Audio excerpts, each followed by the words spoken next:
I woke up to the smell of something burning, and for a few seconds I didn't know where I was.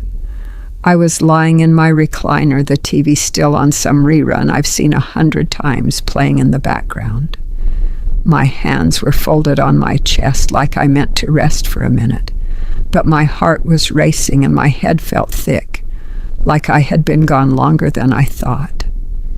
Then I remembered the stove. I pushed myself up too fast, shuffled into the kitchen, and there it was, a pot of soup I had started, maybe, I don't even know how long ago. The bottom was almost dry, just starting to scorch.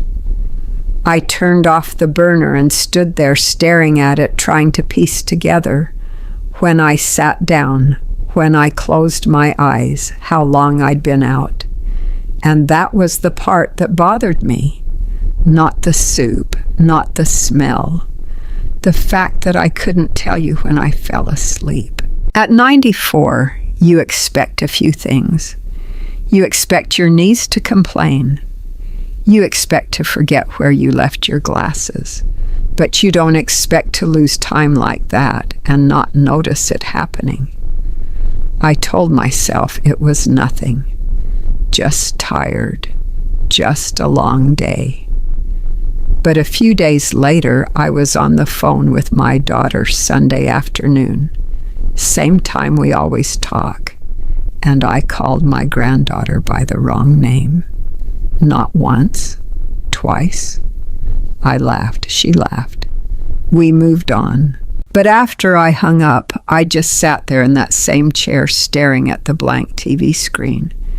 And I couldn't shake the feeling that something wasn't lining up right anymore. I've lived long enough to know the difference between being tired and something slipping. Still, I didn't say anything. Not to my daughter, not to my doctor. I didn't want to turn a small thing into a big one. So I did what I've always done when something feels off. I tried to push through it. Every afternoon, around 2 like clockwork, I'd hit a wall. Didn't matter if I had a light lunch or a heavy one. Didn't matter if I slept well the night before. My body would slow down, my eyes would get heavy, and my brain would feel like it was moving through mud. So I fought it. I poured another cup of coffee, sat up straighter, turned the TV a little louder like that might keep me awake. Some days it worked for a while. Most days it didn't. I'd drift off anyway, right there in the chair with the TV talking to itself. And when I did sleep, it wasn't neat. It wasn't planned. It was 1 minute of rest that turned into an hour, sometimes more. I'd wake up groggy, confused sometimes, with a stiff neck, always with that same question sitting in the back of my mind. How long was I out this time? Then nighttime would come, and I'd pay for it. I'd go to bed tired but not settled. Fall asleep, wake up at 2:30 or 3 o'clock in the morning, and just lie there wide awake, staring at the ceiling like it owed me an explanation.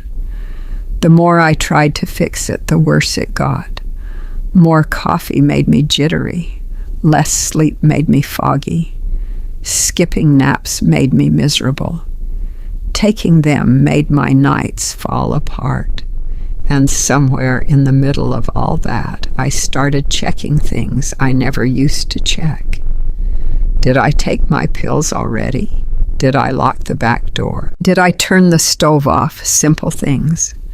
Things I handled without thinking for decades. Now I had to stop and double-check, sometimes 3 times, just to feel sure. I didn't like that feeling, not one bit, but I kept telling myself the same thing. This is just what getting older feels like. I started pouring my second cup of coffee before I even finished the first. That became my routine. Around 2 in the afternoon, right when that heavy feeling hit, I'd head straight for the kitchen like I had a plan. I told myself I was staying productive, staying sharp, staying in control. Truth is, I was just trying not to feel what my body was clearly asking me to feel. Some days I'd win for a little while. I'd sit there, eyes open, watching the same shows, thinking I was doing fine. Other days I'd drift off anyway, coffee or not, and wake up an hour later feeling worse than before, not rested, not refreshed, just off. And it wasn't just the afternoons anymore. The nights started changing too. I'd go to bed tired, thinking I'd finally sleep through, and then like clockwork, my eyes would open around 2:30 or 3 o'clock in the morning. No reason, no noise, just wide awake. I'd lie there staring at the ceiling, waiting for sleep to come back like it used to. It didn't. After a few nights like that, you stop feeling like yourself. You move slower. You forget small things. You lose your patience quicker than you'd like to admit. I remember standing in the kitchen one morning holding my pill bottle, trying to figure out if I had already taken them. I stood there long enough that I had to sit down just to think about it. That bothered me more than the sleepless nights. I've always been organized. I worked in a school office for years. I kept schedules, handled calls, remembered things for other people. I didn't double-take my own life. And yet there I was, second-guessing something as simple as whether I'd taken my morning pills. I didn't like where that was heading. So I tried another approach. I told myself maybe the naps were the problem. Maybe I needed to cut them out completely. That lasted about 2 days. By the second afternoon, I was so worn out. I could barely focus on the TV, let alone anything useful. I felt irritable, slow, like everything took twice the effort. By dinner, I wasn't even hungry, just tired, in a way that didn't feel normal. So I went back to napping, but I didn't change how I did it. Same chair, same TV on in the background, same just a few minutes that turned into something longer, and every time I paid for it later that night. It took me longer than I'd like to admit to see the pattern. It wasn't just that I was tired. It wasn't just that I was getting older. It was the way I was handling it. I was either pushing through the fatigue like it didn't matter, or collapsing into it with no structure at all. There was no middle ground, no rhythm, just a constant back and forth between forcing myself and losing control. And the strange part was neither side helped. The more I pushed, the worse I felt. The more I crashed, the worse I slept.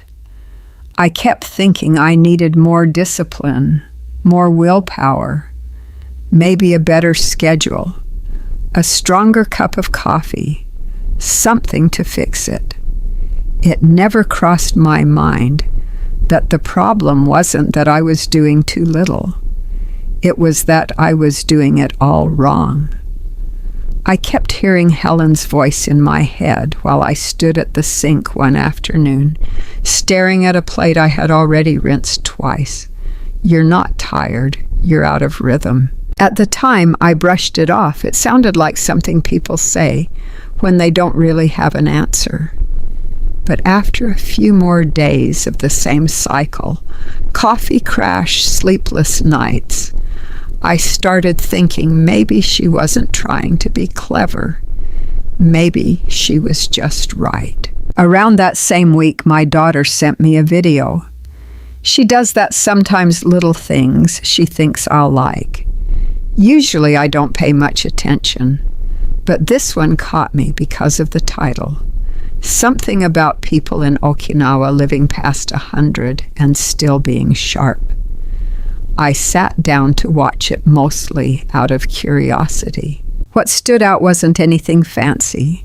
No supplements, no complicated routines, just a simple habit. They rested every afternoon around the same time for a short period. That was it. I remember thinking that can't be it. I've lived long enough to be suspicious of simple answers. Most things worth fixing aren't that easy.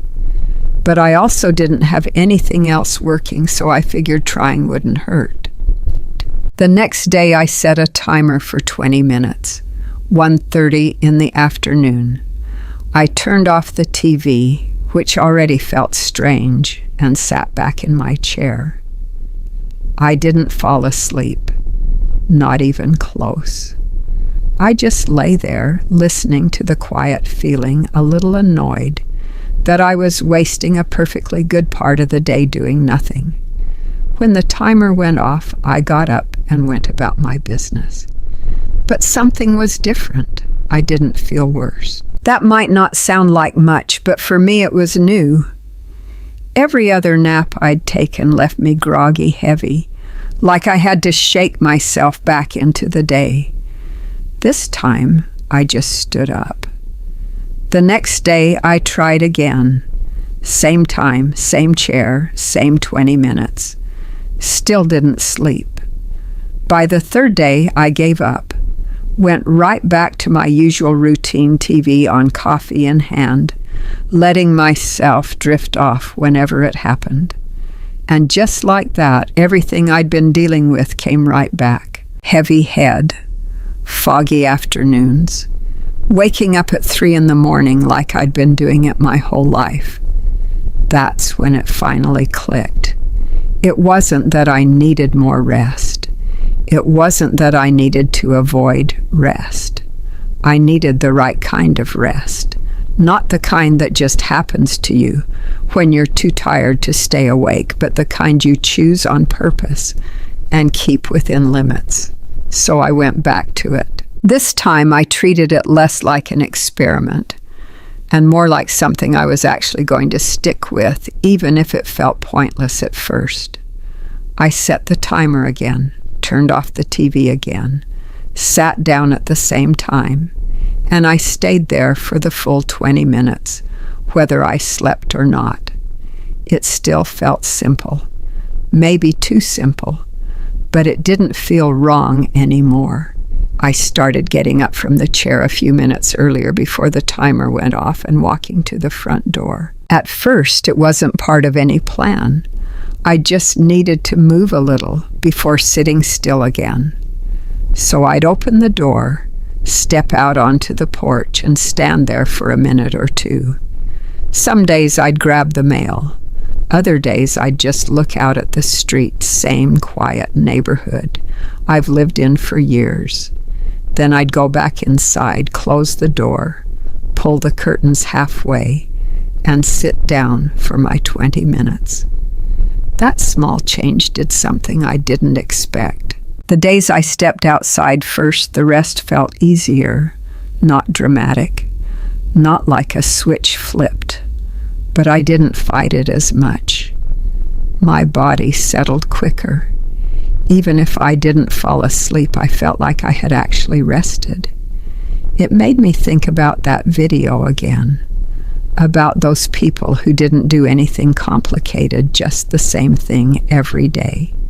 So I stopped treating it like something I'd try when I felt like it, and started doing it the same way every time. After lunch, ate clear my plate, rinse it, dry my hands, walk to the door, step outside for a few minutes, come back in, pour a little warm water, nothing fancy, just something to hold. Then I'd sit down, set the timer, and close my eyes. Same order, same time, every day. It didn't feel important while I was doing it. That's the funny part. Nothing about it felt like it should make a difference. No effort, no strain, no big change. But after about a week, I noticed something. I wasn't waiting for the timer anymore. My body started settling down on its own, almost like it knew what was coming next. By the time I sat down, I wasn't restless. I wasn't fighting it. I was ready for it. That never happened before. Before I'd either push through the fatigue or collapse into it. This was different. This felt controlled. Not perfect, though. Some days I slipped right back into old habits. I'd turn the TV on just for a minute and end up dozing off for an hour. Those were always the days I paid for it later. Heavy head, bad night, same old cycle. Other days I'd drink coffee too late without thinking about it. Same result. So I started noticing something else. It wasn't just the 20 minutes that mattered, it was everything around it. The timing, the quiet, the few minutes outside, doing it the same way in the same order. The days I kept it simple, it worked. The days I treated it casually, it didn't. After a couple of weeks, my nights began to shift. Not all at once, just small changes. Falling asleep a little easier, waking up a little less, and for the first time in a long while, the afternoon didn't feel like something I had to get through. I stopped reaching for the coffee before I even noticed the feeling. That was the first real change. Not the nap, not the timing, just that moment when I didn't react the way I used to. For years, every time I felt that afternoon slump, I treated it like something was wrong, like I needed to fix it right away. I'd either push through it or ignore it until I couldn't anymore. There was no middle ground, no pause, no control. Looking back, that was the problem. I wasn't resting, I was reacting, and reacting gets sloppy over time. When you react, you don't think about timing. You don't think about consistency. You just do whatever feels right in that moment. Sometimes that's coffee. Sometimes that's a long nap. Sometimes it's both in the same day. And none of it works the same way twice. That's how things slowly get worse without you realizing it. I used to think fatigue meant I was losing something. Energy, focus, maybe even a little bit of myself. But that wasn't true. My body wasn't failing me. It was doing exactly what it was supposed to do. It was slowing down at the same time every day. I was the one making it harder. Once I stopped treating that feeling like a problem, everything shifted. Not overnight, not dramatically, but enough that I started to notice the difference. The afternoons didn't feel like a fight anymore. They felt predictable. And at my age, predictable is a good thing. I also realized something else I hadn't paid attention to before. The days I followed the same routine, I felt steadier. The days I didn't, everything felt a little off. Not terrible, just less reliable. That's when it hit me. It wasn't about doing more. It was about doing the same thing, the same way often enough that my body didn't have to guess what was coming next. That's something nobody tells you when you're younger. You think staying active means staying busy. But what keeps you going later in life isn't how much you can do. It's how well you can keep a rhythm. I didn't learn that from a doctor. I didn't read it in a book. I learned it because I got tired of feeling worse every time I tried to push myself harder. If there's one thing I'd say to anyone watching this, it's this. Don't assume feeling tired means something is wrong with you. Sometimes it just means your body is asking you to do something you've been ignoring for a long time. And the longer you ignore it, the louder it gets. I wish I had understood that sooner. I began setting the timer before I even thought about whether I felt tired. That was the difference. I stopped waiting for the feeling and started deciding the moment ahead of time. Every day, right around 1:30, I'd put whatever I was doing aside. Didn't matter if I felt fine. Didn't matter if I thought I didn't need it. I'd still go through the same steps. And the funny part is, the days I thought I didn't need it were usually the days I needed it the most. Most people think they have to feel exhausted before they rest. That's backwards. By the time you feel exhausted, your body is already trying to recover from something you pushed too far. What worked for me wasn't waiting, it was timing. I didn't change anything else in my life. I still made the same meals, still watched the same shows, still kept my same quiet routine. The only thing I changed was how I handled that one part of the day. And I kept it simple. No special setup, no gadgets, no perfect conditions. I didn't even worry about falling asleep. Some days I did, some days I didn't.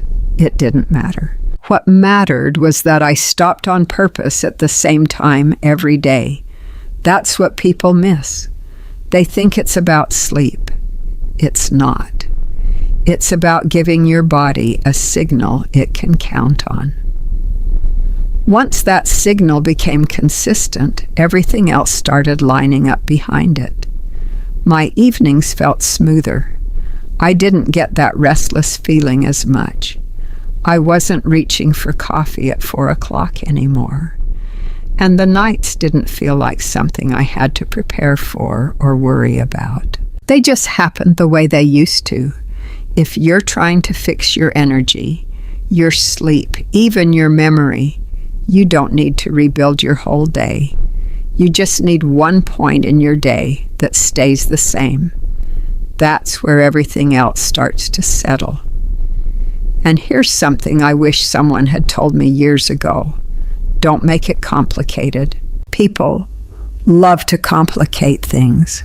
They read too much, try too many ideas, change too many variables all at once. Then they don't know what worked and what didn't. I didn't do any of that. I picked one time, one action, one routine, and I repeated it. That's the part that sounds too simple to matter, which is probably why most people skip it. But at my age, I've learned something about simple things. They only look small from the outside. I noticed one afternoon that I wasn't checking the clock anymore. That used to be my habit. Watching the time, counting the hours until evening, trying to get through that part of the day without feeling off. Now I'd sit down for those 20 minutes, get up, and move on without thinking about it twice. That's when I realized something had actually changed. Not in a dramatic way. I didn't wake up feeling younger. I didn't suddenly have more energy than I knew what to do with. But I wasn't slipping the way I thought I was before, and that mattered more than anything. People talk about longevity like it's some kind of secret you have to find. Some special food, some hidden trick, something you're missing. I've lived long enough to tell you it's not like that. What old people know and what most people don't pay attention to is that your body does better with rhythm than with effort. You can push yourself all you want. You can stay busy, stay active, keep going. But if your day has no structure, no consistency, no point where your body can settle, you're going to feel it sooner or later. I did. For a long time, I thought I needed to do more to keep myself sharp. More activity, more stimulation, more control. Turns out what I needed was less, but done the same way every day. That's something you don't really understand until you get older. Consistency is quiet. It doesn't feel impressive. It doesn't give you that sense that you're working on yourself, but it holds everything together. That's the kind of senior wisdom you don't hear about much. It's not exciting enough to sell, but it's the kind that actually works. If you're watching this and you've been feeling that same afternoon drop, that same frustration with your energy or your sleep, don't assume it's just age. Don't assume it's something you can't do anything about. Start with one thing. Pick a time in your day and treat it the same way every day. Not when you feel like it. Not when it's convenient. Just consistently. That's where your body starts to trust you again. That's where things begin to settle. That's where those small changes add up into something that actually lasts. If this story sounds familiar, if any part of it feels like something you've been dealing with yourself, then you're exactly who this channel is for. Old People Share is where we pass along the kind of life advice, grandparent advice, and real-life lessons that don't come from theory. They come from living long enough to see what actually works. There's a lot of wisdom in simple habits, especially the ones people tend to ignore. And if you want more of what old people know about how to live longer, how to stay steady, and how to make life a little easier as you go, you're in the right place.